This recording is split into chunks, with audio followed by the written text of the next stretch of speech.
Sir నమస్తే అండి. రాష్ట్రంలో ఎటు చూసిన అరెస్టుల పర్వే నడుస్తుంది. గతంలో రైతుల అరెస్టు, తర్వాత అల్లు అర్జున్ అరెస్టు, ఇప్పుడు చూడబోతే కేటీఆర్ గారిని అరెస్టు, అలాగే విచారణ పిలిపించడం, ఈ సంఘటనలన్నీ చూస్తుంటే మీకు ఎలా అనిపిస్తుంది?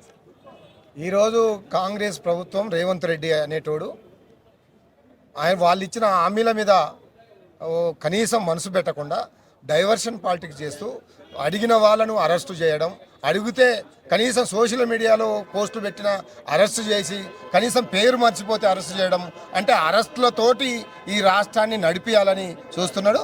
ఇది ఎంత పద్ధతి కాదు. కాబట్టి తీవ్రంగా ఈ ప్రభుత్వాన్ని హెచ్చరిస్తున్నాం. నీ యొక్క దుర్మార్గం చేష్టలు. అందుకే దొంగకు తాళం చేతులు ఇవ్వద్దంటాం. ఈయన నోటుకు ఓటు కేసులో దొరికిన ఒక దొంగ. ఆయనకు తాళం చేయడము ఆ రాష్ట్రం అప్పచెప్తానికే ఇక దొంగ ఏం చేస్తాడు? దొంగ ఇల్లుకు తాళాలు అప్పచెప్తే దోసుకొని పోయినట్టు మొత్తం దోపిడీ. మార్పు కోసం ఈ రాష్ట్ర ప్రజలు ఓటేస్తే ఏడుపు తప్ప ఈ రాష్ట్ర ప్రజలకు ఏం మిగలేదు. సంవత్సర కాలంలో ఏ వర్గమైనా సంతోషంగా ఉన్న దాఖలు లేవు. అన్ని వర్గాలు ముసలి వాళ్ళని ద్రోహం చేసిండు, మహిళల్ని ద్రోహం చేసిండు, విద్యార్థులను ద్రోహం చేసిండు, నిరుద్యోగులను ద్రోహం చేసిండు, రైతుల్ని ద్రోహం చేసిండు.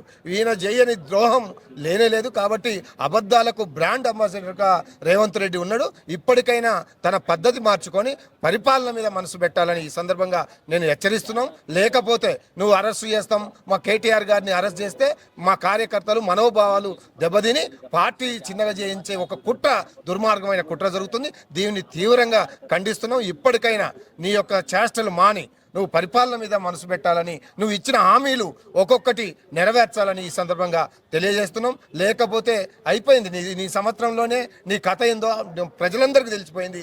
ఇంకొక 3 సంవత్సరాలు మమ్మల్ని ఇబ్బంది పెడతాం, కానీ వచ్చే 40 సంవత్సరాలు మీ తాట తీస్తామని ఈ సందర్భంగా తెలియజేస్తాం. ఒక్కటి రాసుకుంటున్నాం.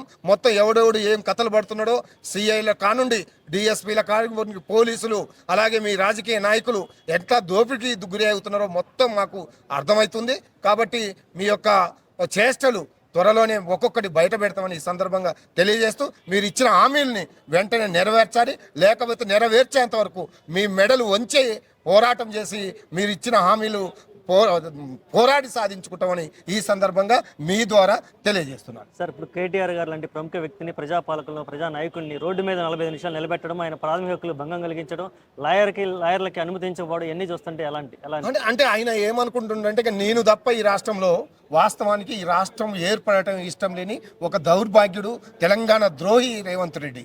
కాబట్టి అందుకే ఆయన అంటాడు సమైక్య రాష్ట్రంలోనే పరిపాలన బాగుండేది, ఉమ్మడి ఆంధ్రప్రదేశ్లోనే పరిపాలన బాగుండేది, ఇప్పుడు తెలంగాణలో ఉద్యోగుల పరిస్థితులు బాగలేవని ఒక దుర్మార్గంగా, నిస్సిగ్గుగా ఒక ముఖ్యమంత్రి అలా మాట్లాడడం నిజంగా ఇది ద్రోహమైన చర్య. ఒక రాష్ట్రానికి ముఖ్యమంత్రి అయి ఈ రాష్ట్ర పరువుని బజార్కి ఈడుస్తున్నాడు. మొత్తం ఈ కార్ రేసులో దేశంలో తెలంగాణ పరువుని చేసిండు, హైదరాబాద్ అభివృద్ధి కాకుండా చేసిండు. కాబట్టి అన్ని రకాలుగా తెలంగాణ ప్రజల మనోభావాల్ని దెబ్బతీస్తున్నాడు. కాబట్టి ఇకనైనా నీ బుద్ధి మార్చుకోవాలా. ప్రజలు బండబూతులు తిడుతున్నారు.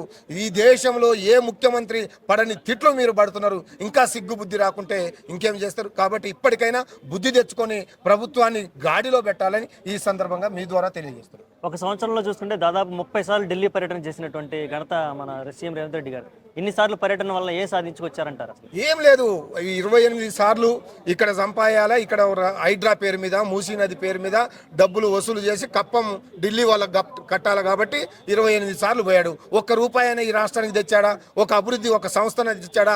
130 కోట్ల రూపాయల అప్పు, ఈ 1,30,000 కోట్ల రూపాయల అప్పు ఒక్క సంవత్సరంలో చేశాడు. ఒక ప్రాజెక్టు తెచ్చాడా? ఒక కంపెనీ తెచ్చాడా? ఒక కరెంటు తెచ్చాడా?